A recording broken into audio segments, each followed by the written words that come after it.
Hi everybody, Craig LaMere here, Moss Studios. First off, Happy New Year. I hope you guys had a great holiday season, got to spend time with your families, and I hope Santa brought you everything that you wanted. I pretty much got coal again. That's my usual gift from Santa. Anyway, this month my article is all about boudoir photography and some of the techniques that I use to shoot it, some of the lens choices, f-stop choices as well. Boudoir to me is really probably the most crazy genre of all the genres because it really has at this point the loosest interpretation of what it is.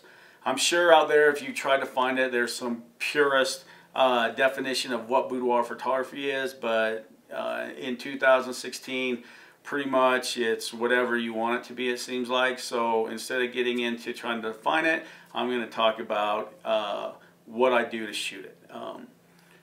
One of the techniques that I use, which pretty much everyone uses, is shooting open.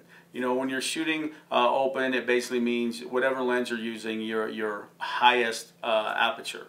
And so if, let's say, you're shooting a Canon 85L 1.2, that's going to be 1.2. If you're shooting a Sigma Art 50, it's going to be 1.4. If you're shooting a 2470 or a 70-200, it's probably around 2.8. But either way, I talk in an article, it's not always the best idea, in my opinion, to open that lens wide up. That I think it's far better to actually choose the right aperture f-stop to get the job done.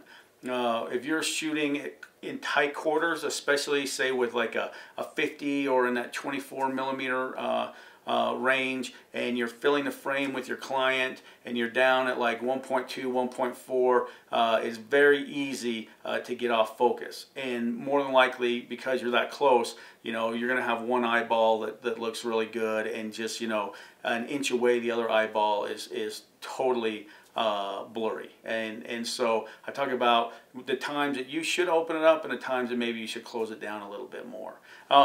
Also in the article I talk about when I will close down my lens for a type of shots that I want.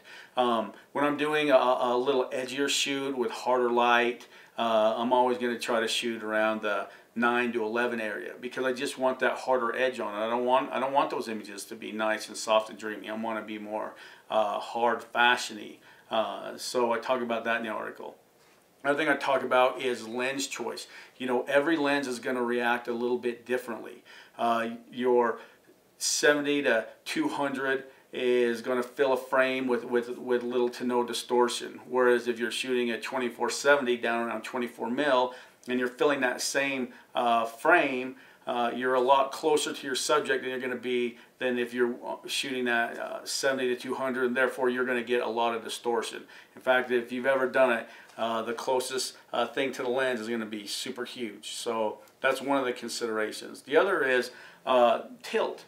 You know, you wouldn't think it, but the lower you are in those millimeter ranges, you know, 24 mil, 50 mil, you know, just by tilting that camera, it can drastically affect your images. And so, you know, in an article I talk about, you know, really taking that into consideration and understanding your equipment and how it reacts to different f-stops or apertures as well. So I hope you guys get something out of the article, and it makes you think a little bit more when you're shooting your boudoir photography. Like I said, I hope you guys have a fantastic 2016, and I'll see you guys at Shutterfest in a few months. Thank you. Bye.